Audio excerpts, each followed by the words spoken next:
अस्सलाम वालेकुम दोस्तों, आवाज़ होस्ट अवैस अकबर हीअं मां ॾिसी रहिया आहियो सिंधी ऑडियो बुक्स चैनल। दोस्तों, अॼु जेको असांजो बुक आहे उनजो नालो आहे हीरो थियण जो राज़, द सीक्रेट हीरो। हर माण्हू जे अंदर में हिकु हीरो वेठल आहे, पंहिंजे अंदर जे हीरो खे जगायो। दोस्तों, इनजो राइटर आहे रोहिंडा बायरन ऐं सिंधीकार आहे वकार अहमद रहमो, इल्मदीन रहमो। त दोस्तों, अचो त थोरो किताब जो तारीफ़ कयूं था ऐं उनखां पोइ टॉपिक्स ते अचूं था। हीअ किताब हिकु कहाणी जे बारे में आहे। हीअ हिकु अहिड़ी कहाणी आहे जंहिं मुंहिंजी ज़िंदगी तब्दील करे छॾी ऐं इंसानी तारीख़ में उन केतिरनि ई ॿियनि माण्हुनि जी ज़िंदगी खे बि बदिलाए छॾियो। हीअ कहाणी अज़ल खां ॿुधाए पई वञे। हीअ कहाणी दुनिया जे हर मुल्क ऐं सक़ाफ़त जे मुख़्तलिफ़ अंदाज़ सां ॿुधाई वई, पर उन हीअ कहाणी जो रूह हमेशह साॻियो ई रहियो। हीअ कहाणी हिकु हीरो बाबति आहे जेको दुनिया जे जुरतमंदाणी सफ़र ते निकिरे थो।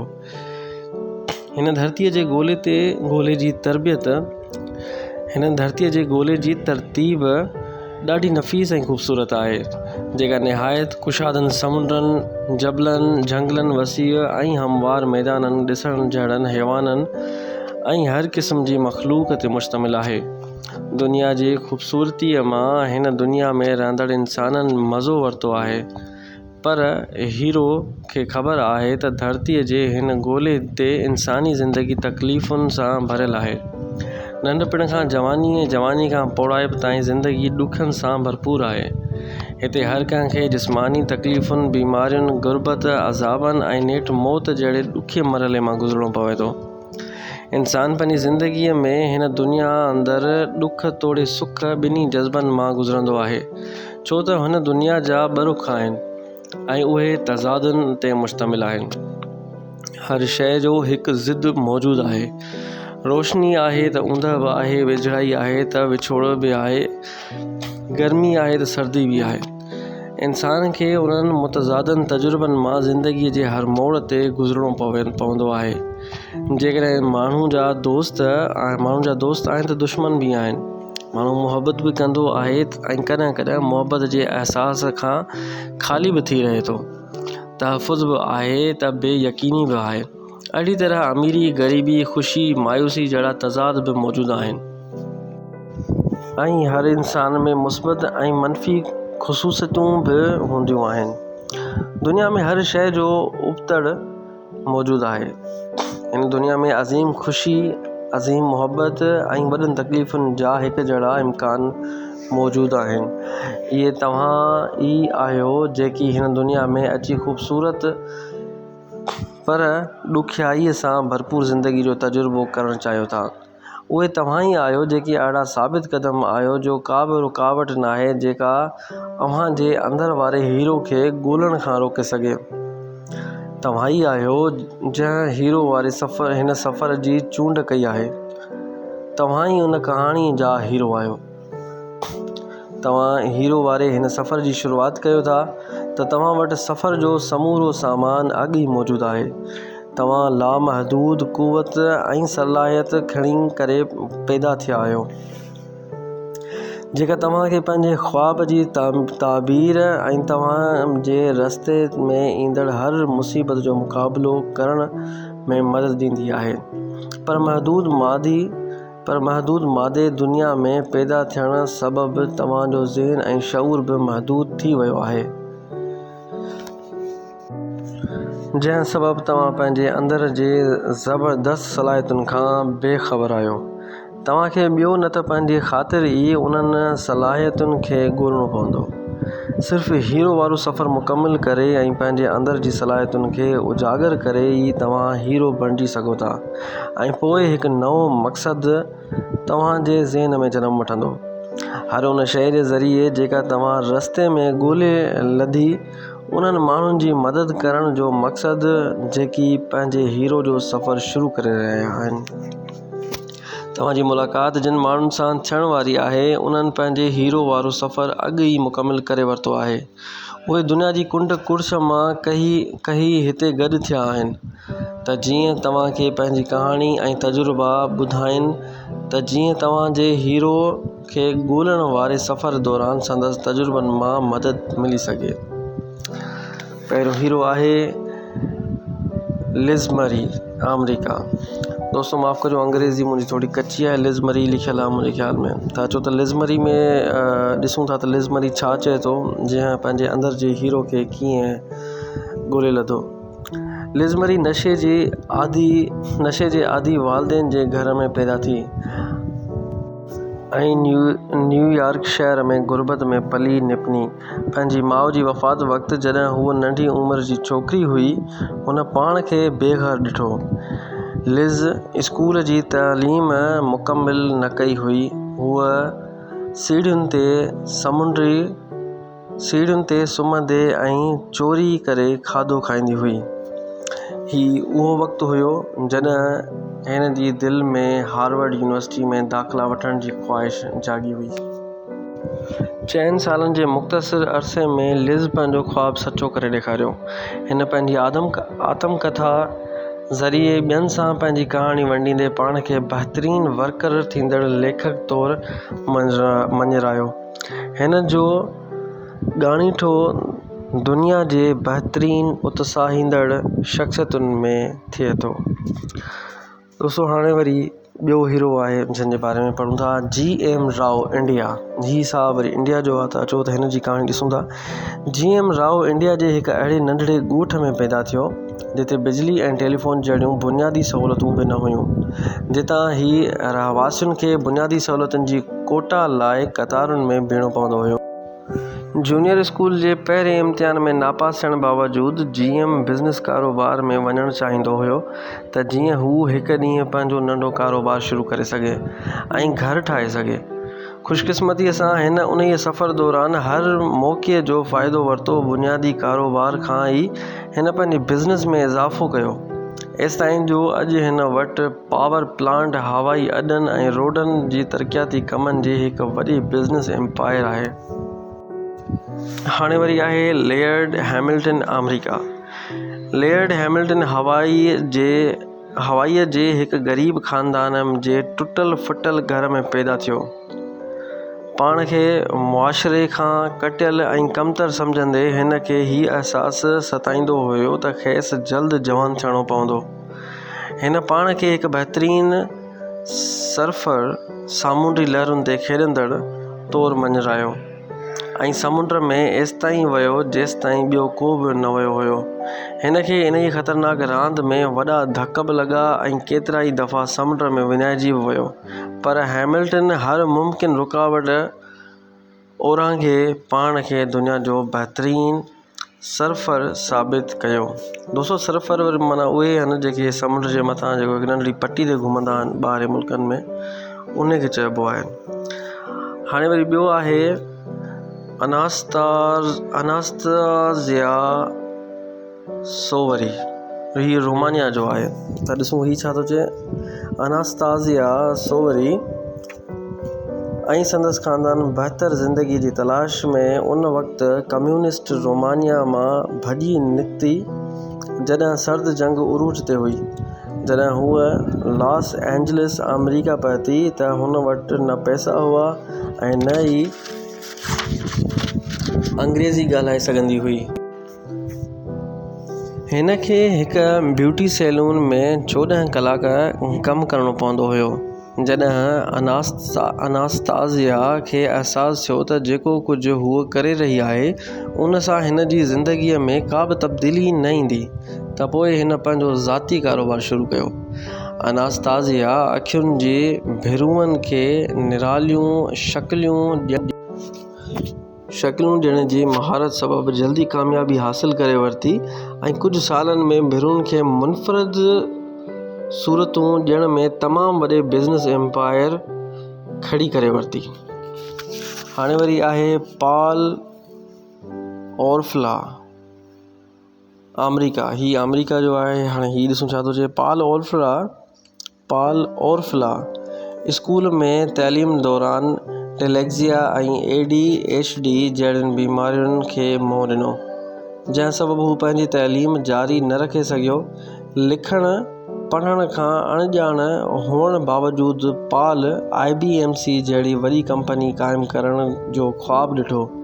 तइलीम खां महरूमीअ जे खोट खे घटाइण लाइ हिन पंहिंजे अंदरि गहरे मुशाहिदे जी सलाहियत पैदा कई ऐं हिकु ॾींहुं क़तार में बीठे मुशाहिदे जे उन सलाहियतुनि ज़रिए पाल माण्हुनि जे सस्ते फोटोकॉपी जी ज़रूरत जो मुशाहिदो कयो। उन हिकु ख़्याल सां किनको कंपनी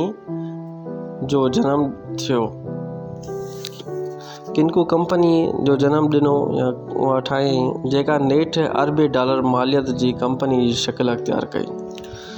साईं हे बि पंहिंजो कमु करे वियो बाबा दोस्तो, पाण खे ईअं रहायो न, ॾिसो त माज़ूर माण्हू बि अलाए किथे पहुची था वञनि। हाणे वरी पीटर ब्रवाश, हीअ वरी कैनेडा जो आहे। ॾिसूं पीटर साहब छा थो चए। पीटर आइस हॉकीअ जो नौजवान रांदीगर हुयो। रांदि कंदे हिकु दफ़ो बर्फ़ ते किरी पियो ऐं संदसि जिस्म जो हेठियों हिसो अपाहिज थी वियो। हिन वचन कयो त जेकॾहिं हू ठीकु थी वियो त वरी हॉकी कॾहिं बि न खेॾंदो, ऐं इहो सच साबित थियो। हू जॾहिं ठीकु थियो त सामान थैलीअ में विझी टेनिस प्रोफेशनल बणजण लाइ निकिरी पियो। हू कॾहिं बि टेनिस जो वॾो रांदीगर थी न सघियो, पर हुन पंहिंजो सफ़र जारी रखियो ऐं तारीख़ जो सभ खां वॾो क़ाबिल एहतराम कोच थी वियो ऐं हुन दुनिया जे सभ खां वॾे टेनिस मैनेजमेंट कंपनी क़ाइमु कई। हाणे आहे मास्टन कप कहिड़ा कारनामा कया त इन मास्टन कप लॉस एंजलिस जे म्यूज़िक इंडस्ट्रीअ जी सभ खां घटि उमिरि वारे जूनियर एग्ज़ेक्टिव तौरु दुनिया में पाण मंझरायो, पर नशे ऐं शराब जे वधंदड़ आदत नेठि खेसि ज़िंदगी जे वॾे सदमे में मुब्तला करे छॾियो। खेसि नौकरीअ मां कढियो वियो। हू ज़ाहिरी तौरु सभु कुझु हाराए चुको हुयो, पर हुन उन ई वाक़िए मां घणो सबक़ु सिखियो। मास्टन वरी पाण खे पंहिंजे पेरनि ते बीहारण जो फ़ैसिलो कयो, जंहिं में हू नेठि कामयाबु थियो। तॾहिं खां हू तेज़ीअ सां मशहूरु थींदड़ वेबसाइट, ईमेल ऐं Twitter account the daily loves ज़रिए इंस्पायरेशनल ब्लॉगर ऐं लेखक तौरु ॼातो वञे थो। हाणे आहे पेट कैरोल, अमेरिका जो। पेट कैरोल ज़िंदगीअ में सिर्फ़ु हिकु ई ख़्वाबु ॾिठो, रांदि खेॾणु ऐं रांदि खे पेशे तौरु अख़्तियार करणु। पर इहो ख़्वाबु उन वक़्तु टुटी वियो जॾहिं हू नेशनल फुटबॉल लीग में का पोज़ीशन हासिलु करे न सघियो। उन वक़्तु खेसि कुझु बि सम्झ में न पिए आयो त हू छा करे रहियो आहे। पोइ हुन खे अहसासु थियो त हुन जो ख़्वाबु अहिड़ी सूरत में पूरो थी सघे थो जंहिं जे बारे में हुन कॾहिं सोचियो बि न हुजे। पोइ हुन फुटबॉल कोचिंग करण जो फ़ैसिलो करे वरितो ऐं वाक़ई पीट फुटबॉल कोच बणिजी वियो। जेतोणीकि हिन जे उन प्रोफेशनल सफ़र में केतिरा लाहा चाढ़ा आया, पर हिन हिमत न हारी ऐं अमेरिका जो सभ खां मशहूरु फुटबॉल कोच बणिजी वियो ऐं ताज़ो ई खेसि NFC coach of the year of Seattle Seahawks जे अवार्ड सां नवाज़ो वियो आहे। माइकल एक्टिस स्मिथ, ही इंग्लैंड जो आहे। यूनिवर्सिटी मां ग्रेजुएशन खां पोइ माइकल कंहिं बि नौकरीअ लाइ पाण खे मौज़ू न सम्झो। हिन पंहिंजो कारोबार शुरू करण जो फ़ैसिलो कयो, पर बैंक खां कर्ज़ु वठण में नाकाम थियो। तंहिं करे हिन पंहिंजी माउ खां $1000 उधारा वरिता। केतिरा ई दफ़ा नाकामीअ सबबु हिन जो ॾीवालो निकिरी वियो, पर माइकल खे पंहिंजे नवनि ख़्यालनि जे कामयाबी ते मुकमिल यकीन हुयो ऐं नेठि मोशी मॉन्स्टर्स बर्तानिया में तूफ़ान वांगुरु छाइजी वई ऐं ॿारनि जी तफ़रीह जे शोबे में सॼी दुनिया में उन जो मिसाल नथो मिले। मोशी मॉन्स्ट्रिक हिकु बर्तानवी वेबसाइट आहे जंहिं ते 10 करोड़ माण्हू रजिस्टर्ड आहिनि। हाणे आहे लेन बेचली, ऑस्ट्रेलिया जो। दोस्तों, लेन बेचली जी माउ जी वफ़ात इंतहाई ॾुखारी हालत में तॾहिं थी जॾहिं लेन सिर्फ़ु 7 सालनि जी हुई। कुझु वक़्तु पोइ हिन खे ख़बर पई त खेसि हंजु वरितो वियो आहे, मतिलबु कि हुन खे गोद वरितो आहे, एडॉप्ट कयो आहे। लेन पंहिंजे ॾुख भरियल जज़्बनि खे क़ाबू में रखियो ऐं दुनिया खे पंहिंजी अहमियत साबित करण लाइ हिन तय कयो त हूअ सर्फिंग जे आलमी चैंपियन बणिजंदी। सर्फिंग अलाए छा आहे ॾिसूं। लगातार जिदोजहद सबबि लैन बीच न सिर्फ़ु हिकु पर 7 दफ़ा सर्फिंग जो वर्ल्ड कप टाइटल खटे दुनिया में पाण खे बहितरीन ख़ातून साबित करियो। दोस्तों सर्फिंग उहा ई गेम आहे जेका असां पोइ ते पढ़ी हुआसीं, लेयर्ड हैमिल्टन वारी, जेको पाणी जे मथां शइ ते हलण वारी गेम। त लेन बेचली बि ईअं ई सर्फिंग जो वर्ल्ड कप टाइटल खटे दुनिया में पाण खे बहितरीन ख़ातून सर्फर तौरु मञायो। हाणे अचूं था जॉन पॉल डेजूरिया, अमेरिका जो हुयो। जॉन पॉल डेजूरिया ऐं संदसि भाउ नंढपण में 4.5 साल यतीम खाने में गुज़ारिया, छो त संदन बीमार माउ हिननि जी कफ़ालत न पई करे सघे। नतीजे में ॿिन्ही ॼणनि जो उथण वेहण ओभर लॉस एंजलिस जे ओभाश छोकिरनि में थियो। जॉन पॉल जे स्कूल जे उस्ताद अक थी कई त हीअ कॾहिं बि कुझु करे न सघंदो। जॾहिं हिन जी उमिरि 20 साल थी त संदसि थञ प्याक पटकार में पियो हूंदो हुयो ऐं हू गुज़र सफ़र लाइ बोतलूं गॾु कंदो वतंदो हुयो। तॾहिं ईअं लॻंदो हो त संदसि उस्ताद जी अक थी सही साबित थिए थी। नेठि जॉन पॉल ज़िंदगीअ में कुझु न कुझु करण जो इरादो करे छॾियो। हिन नौकरी कई जितां खेसि 3 दफ़ा कढियो वियो। पोइ हिन पॉल मैचल सां गॾिजी सिर्फ़ु $700 जी रक़म सां वारनि जो मुख़्तलिफ़ शयुनि ठाहिण वारी कंपनी शुरू कई। अॼु उन कंपनी जी सालियानी कमाई $1 अरब खां वधीक थी चुकी आहे। दोस्तों हाणे आहे पीटर फोयो, जेको अमेरिका जो हुयो।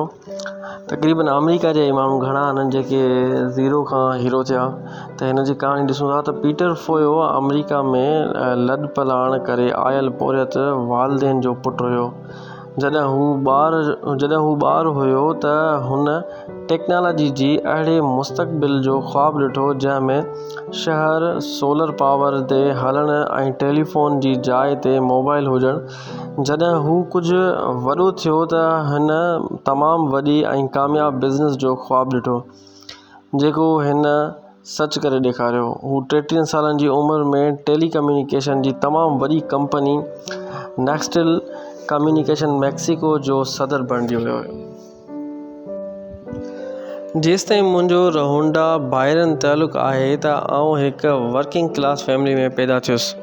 शुरूआती सालनि में मुंहिंजा के वॾा ख्वाब न हुया, छो त मुंहिंजो ख़्यालु हो त वॾनि ख़्यालनि खे पूरो करणु मुंहिंजे वस में न आहे। पर 2004 में उन वक़्तु मुंहिंजी ज़िंदगी तब्दील थी वई जॾहिं मूं हिकु राज़ ॻोल्हे वरितो। पोइ मूं हिकु वॾो ख्वाबु ॾिठो ऐं उहो इहो हुयो त उन राज़ खे दुनिया जे साम्हूं आणियां। 2006 में द सीक्रेट फिल्म ऐं किताब मंज़र आम ते अची विया ऐं इहो राज़ दुनिया में किरोड़े माण्हुनि ते मुनकशिफ़ थी वियो।